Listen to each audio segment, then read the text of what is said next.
अगर माँ आपकी आके रिक्वेस्ट करती हैं कि हाँ गलती हो गया, पति लौटा दे। उसके बाद जब मर गया था इसकी माँ और इसकी बड़ी माँ रोए के एंगल से ऐसे थूर रहे सर को। अगर पिता आके आपके पैरों में गिर के माफ़ी मांगे तो? मेरा पति लौटा दे, मैं माफ़ कर दूंगी। की सज़ा, फांसी की सज़ा मांगूंगी सब। अपने पिता के लिए भी आप फांसी की सज़ा की मांग कीजिएगा, ठीक है क्या? एक बाप अपने बेटी का घर उजाड़ सकता है क्या? पिता ने बेटी का सुहाग नहीं देखा, बेटे का घर बसाया, बेटी का उजाड़ दिया। उजाड़ना चाहिए तो उसको अपने बेटे का भी तो घर उजाड़ना चाहिए ना। जब बेटा नाबालिग लड़की से प्यार करके लव मैरिज शादी किया तो कहीं अच्छा, सा आप 7 महीने की प्रेग्नेंट है, आपके गर्भ में एक बच्चा भी है, अब उसकी जिम्मेदारी है आपके ऊपर, आगे क्या कुछ कीजिएगा? कि अगर हम जिंदा रह गए, इस ये जिंदा रह गई, वो मेरा बेटा जिंदा रह गए, तो इसको हम बहू नहीं मानेंगे, बेटी मानेंगे। बस बच्चा होता है, बच्चा हम पालेंगे, इसको पढ़ाएंगे लिखाएंगे जितना पड़ेगी। एक पिता अपने बेटी के पति का हत्या कर देता है और बेटी 7 महीने की गर्भवती है। अभी हम उसी रसूलपुर में हैं जहां एक नई नवेली बेटी का सुहाग उसके पिता ही उजाड़ देते हैं। नाम क्या हुआ? अंजलि। अंजलि। कितने साल पहले शादी हुई थी आपकी? 1 साल पहले। शादी घर वालों के मर्जी से हुई थी या फिर लव मैरिज था? लव मैरिज, हम लोग लखनऊ में कोर्ट मैरिज किए थे। अच्छा, लखनऊ में कोर्ट मैरिज की थी। तो आपके घर वाले जब गुस्सा हुए तो 1 साल पहले कुछ क्यों नहीं हुआ, अब 1 साल बाद क्यों? पहले भैया लोग पे हमला करते थे जो उनके बड़े भाई हैं। मेरे बड़े पापा जो भी वो लोग आते थे घर पे तो मेरे बड़े पापा सभी को लेके आके हमला करते थे उन्हीं पर। रास्ते में आते जाते थे तो वहाँ पे वो लोग हमला करते थे। अच्छा, आपका ससुराल मतलब जिस गांव में है उसी गांव में आपका मायका भी है, तो कभी आप लोग पे हमला नहीं हुआ? होता था ना, कई बार हुआ है हमला। तो अपने जान का डर नहीं था आपको? पुलिस प्रशासन पे कंप्लेन हुआ था लेकिन कुछ नहीं होता था। अच्छा, अचानक से ऐसा क्या हुआ जो आपके पति की हत्या कर दी गई? ये हम लोग पहले यहाँ नहीं रहते थे, हम लोग दिल्ली रहते थे। 1 महीना तो हमें यहाँ आए हुआ, वो भी यहाँ नहीं, हम सिवान में रूम लेके रहते थे। उन्होंने केस किया था कि लड़की को मार दिए हैं, उसी के लिए मैं बयान में आई थी। मैं मीडिया के सामने भी आके बोली कि ये सब ऐसे अफवाह फैला रहे हैं, मैं मरी नहीं, मैं ज़िंदा हूँ। तो उसी के बाद जब हम वहाँ रहने लगे 1 महीना से, तभी ये लोग षड्यंत्र रचे और मेरे पति की हत्या की। अच्छा, आपके पति की हत्या आपके भाई ने की या आपके पिताजी ने की, किसने की? सभी ने। मेरे पिता, मेरे बड़े पापा, उनके 2 लड़के, उनके दोनों बीवियाँ थी, मेरे भाई थे, मेरे मम्मी थी और मेरे 2 भाई थे।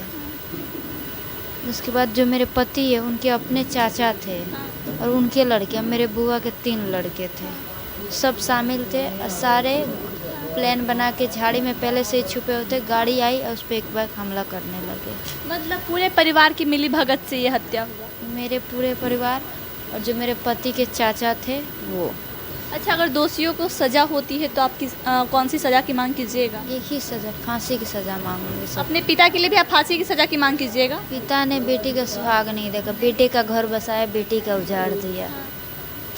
तो आप अपने पिता के लिए फांसी की सज़ा मांग सकती है, एक बेटी अपने बाप के लिए मौत मांग सकती है क्या? एक बाप अपने बेटी का घर उजाड़ सकता है क्या? उजाड़ना चाहिए तो उसको अपने बेटे का भी तो घर उजाड़ना चाहिए ना। जब बेटा नाबालिग लड़की से प्यार करके लव मैरिज शादी किया तो उजाड़ना तो उसका भी हक बनता है ना। मतलब आपके भाई ने भी लव मैरिज किया, आपने भी लव मैरिज किया, तो उनका तो घर बस गया, मेरा उजाड़ दिए। अच्छा, आपके पति की मौत हो चुकी है लेकिन आपके गले में मंगलसूत्र, पाँव में बिछिया, हाथों में चूड़ी क्यों है?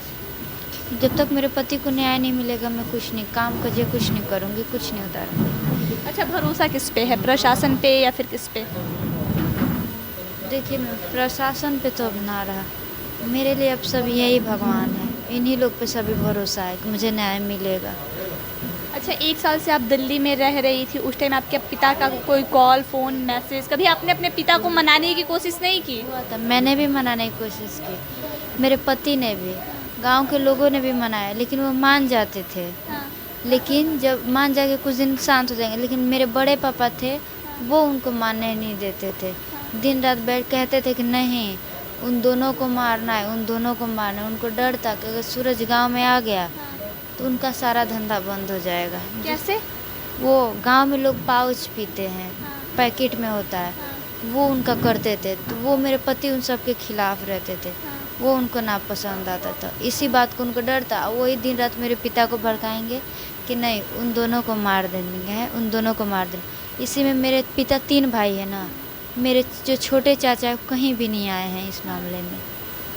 प्रॉब्लम होती तो उन्हें भी होती ना, वो कहीं इसमें शामिल नहीं हुए। जो है सो बड़े पापा ही अच्छा, शामिल। आप 7 महीने की प्रेग्नेंट है, आपके गर्भ में एक बच्चा भी है, अब उसकी जिम्मेदारी है आपके ऊपर, आगे क्या कुछ कीजिएगा? आगे मेरी दुनिया यही है, पति तो ना रहे, यही दुनिया, इसी के पाल पोस के इसके पिता की तरह बनाना है, मतलब अपने बच्चे को पाल पोस के अपने पिता की तरह बनाना है। पिता की तरह इसको बनाना है, बस यही है। अच्छा, आपकी माँ का कुछ कहना इस मामले में हुआ कि नहीं? आपकी माँ का कोई स्टेटमेंट आया कि नहीं? मेरी माँ मेरे पति के मर जाने के बाद लोहे के एंगल से वार करती गई है मेरे किस पे? पति, आपके पति के ऊपर? मेरे पति के ऊपर। जो इंसान मर गया है उसके ऊपर। आपने देखा था? मैम वीडियो आपके पास है, आप देख लीजिएगा। भैया लोग के पास आपको पूरा साफ क्लीन वीडियो दिखेगा। अच्छा, एक माँ अपनी बेटी का घर कैसे उजाड़ सकती है, अपनी बेटी की खुशियों में आग कैसे लगा सकती आप ही बताइए, बेटे का घर बसा दिए पर बेटे का उजाड़ दिए सब। है? क्यों आपके घर वाले आपसे प्यार नहीं करते थे? हमारे घर में ना लड़की औरतों की नहीं चलती, कोई इज्जत नहीं? नहीं कोई नहीं चलती। हमारे घर में भेदभाव होता है लड़की लड़की। उस भेदभाव का शिकार इतना बड़ा आप हो गई कि मतलब आप अपने पति को खो दी। बोली की बात है ना, सारी मीडिया गवाह है। फिर अच्छा, आगे क्या कुछ कीजिएगा? आप अपने पिता को सजा दिलवाने के लिए क्या कुछ कीजिएगा? जहाँ तक मुझे जाना पड़ेगा, जितना लड़ने पड़ेगा मैं लड़ूंगी। अगर पिता आके आपके पैरों में गिर के माफ़ी मांगे तो? मेरा पति लौटा दे मैं माफ़ कर दूंगी, मेरे बच्चे का बाप लौटा दे मैं माफ़ कर दूंगी। अच्छा, आपकी उम्र कितनी है? 22 साल। यानी 21 साल में आपने शादी की। अभी तो आपकी आगे पूरी ज़िंदगी आपकी बाकी है, कैसे गुजारिएगा बिना पति के? बच्चे के सहारे। आप लड़के की माँ हैं? हाँ बेटा, अच्छा, जब घटना हुआ तो आप कहाँ थे? सिवान थी, इसी को लेके हॉस्पिटल में थी। उस दिन इसका तबीयत बहुत खराब था, उस दिन से तो खराब ही चल रहा है। देखना रही हो ये दशा कैसे हो रहा है, नस नस दिख रहा है इसका। उस दिन से क्या करूं, अचानक 1 घंटा पहले मेरे बेटा से बात हुआ था फ़ोन पे। मैं बोली आ रहे हो बेटा? तो हम मम्मी अब निकलेंगे, यही बोले हम मम्मी निकलेंगे। और 1 घंटा के बाद फ़ोन कर रहा है वो लड़का जो साथ में था कि बड़ी मम्मी, वो देवर का लड़का लगता है, बड़ी मम्मी सूरज भैया को गोली मार दी है। मैं बोली कौन मार दिया? ऐसे मैं बोली तो कह रहा है कि शशि भूषण और वो धर्मवीर और उत्तम तीनों बंदूक 3 गो गोली मारे हैं उनको, ऐसे सूरज भैया मर गए, ऐसे कर रहा है। फिर मेरा हाथ से वो फ़ोन छूट गया, फिर मैं बेहोश हो गई। फिर 1 घंटा के बाद जब मैं उठी तब इसको उठाई, मैं अपने लड़के को फ़ोन करी, नहीं उठाया मेरा लड़का। फिर एक पुलिस है उसको मैं फ़ोन करी, उसका नंबर था मेरे पास, तो वो बोला कि हाँ आंटी जी लेके वो लोग छपरा गए। वो बोला, मैं बोली कहाँ गए? तो छपरा सदर अस्पताल। मैं बोली सूरज ठीक है? तो वो मुझे झूठ मूठ के बताया कि सूरज जिंदा है, ऐसे बोला। फिर मैं इसको ली और वहाँ से ओला पकड़ी, सीमान से छपरा पहुँची। वहाँ गई तो सूरज का लाश ऐसे पड़ा था। वहाँ देखी, वहाँ ये बेचारी, क्या बताएं, इतना प्यार करती थी, दोनों में इतना प्यार था मैम कि मैं इन लोग के जब भागे थे ना तो मैं भी बहुत गुस्सा थी। फिर मैं दिल्ली जब गई ना इन लोग से मिलने, फिर इन लोग की खुशी देखी, इन लोग के प्यार देखी, पेट में बच्चा था, फिर मैं माफ़ कर दी। मैं बोली चलो जैसे खुश हो तुम लोग, मैंने इतना जैसे बच्चे जैसे दोनों। ये भी रे कहती थी उसको, ये भी रोज रे कहता था, ये सूरज रे ऐसे कहती थी। इतना खुशी कि अभी ये कहते हैं ना उसको कि मुझे ये चीज़ चाहिए, तो ये नहीं देखेगा कितने के है, कहाँ के है, क्या है। ऐसा प्यार जब देखे तो मैं माफ़ कर दे। बोली चलो कोई बात नहीं, तो लोग घर मत आना, बाहर रहना, अपना ज़िंदगी जीना। मतलब शुरू में जब ये लोग भाग के शादी की आप भी गुस्सा थी, लेकिन प्यार देख के आपका दिल पिघल गया। मैं बोली ठीक है अपना घर मत आना, क्योंकि वो बार बार आपको भी डर था कि उसकी हत्या हो जाएगी। ये जिस दिन भागी थी ना उसी दिन इसका जो ये शशि भूषण गिरी है आके यहाँ लाठी लेके मेरा जंगला दरवाज़ा, गाड़ी था मेरे पास 4 गो स्विफ्ट था, बुलेट था, 2 हर्नेट था, तलवार लेके सारा गाड़ी उड़ी फाड़ फूड़ तोड़ फाड़ दिया। और हमारी बहू भाग के घर में छुप गई, मैं बाहर गई, मुझे गर्दन पकड़ के घसीट दिया, मेरे पति को मारा और कह रहा है कि नवादा वाला इतिहास फिर दोहराएंगे हम। एक घटना हुआ था नवादा गांव में, पहले काफ़ी दिन पहले 20-25 साल कि वो 2 गांव के ही 2 लड़के भागे थे, छल से उनको बुलाया, दोनों को काट के कुआं में डाल दिया था। अच्छा, आपकी बहू की ज़िंदगी आगे कैसे गुजरेगी? अब तो पति है नहीं, आपका बेटा है नहीं। बेटा अभी मैं बताऊं, अब ये इन लोगों से थोड़ा मुझे आस बना है कि अगर हम जिंदा रह गए, ये जिंदा रह गई, वो मेरा बेटा जिंदा रह गए, तो इसको हम बहू नहीं मानेंगे, बेटी मानेंगे बस। बच्चा होता है, बच्चा हम पालेंगे, इसको पढ़ाएंगे लिखाएंगे, जितना पढ़ेगी, जो बनना चाहेगी बनाएंगे, उसके बाद इसका जो फैसला होगा होगा बस।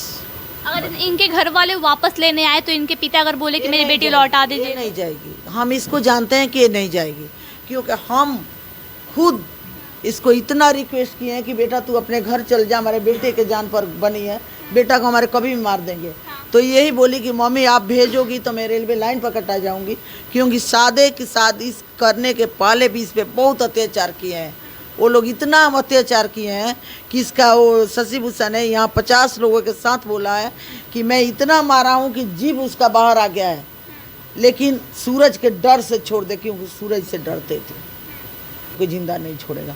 आज सूरज, आज वाकई में आज जिंदा होता सूरज ना, और उसका भाई अगर मर गया होता तो सूरज दुनिया में आग लगा देता, किसी से डरता नहीं था। आज उसके घर सारे अकेले तोड़ देता वो सूरज से उन लोग को डर था। अगर आपके घर वाले लेने आएंगे तो आप जाइएगा? नहीं जाएगी, मेरा कोई घर नहीं है। नहीं, पति तो अब वापस आएंगे नहीं। अगर माँ आपकी आके रिक्वेस्ट करती हैं कि हाँ गलती हो गया, पति लौटा दे। मरे हुए इंसान को कौन मारता है एंगल से? मरने के बाद मर गया मेरा बेटा, 2 गोली लगने के बाद उठा है, ऐसे उठा है ना, 3री गोली मारा है यहाँ पे जब उठा है, तो उसके बाद जब मर गया था इसकी माँ और इसकी बड़ी माँ रोए के एंगल से ऐसे थूर रहे हैं सर को। सारा इतना नहीं था मैम, इतना कुछ भी नहीं था सर में। अच्छा, शादी के बाद आप अपनी माँ से बात करती थी या नहीं करती थी?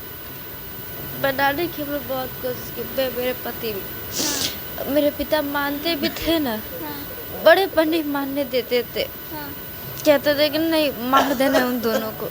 रसूलपुर की घटना है जहां एक पिता अपनी बेटी का घर उजाड़ देता है, सुहाग उजाड़ देता है, और बेटी का कहना है कि मेरे पिता को फांसी हो। कोई ही ऐसी बेटी होगी जो अपने पिता की फांसी के लिए गुहार लगा रही होगी, कोई ही ऐसा पिता होगा जो अपनी बेटी का ही घर उजाड़ दे, अपनी बेटी के सुहाग का हत्या कर दे। बेटी 7 महीने की गर्भवती है और ये भी कहना है कि मैं अब इस घर को छोड़ के कहीं नहीं जाऊंगी, जो मेरे घर में बच्चा पल रहा है मैं उसी के सहारे अपना पूरा जीवन गुजार लूंगी। आए खबरों के लिए बने रहे, जय हिंद।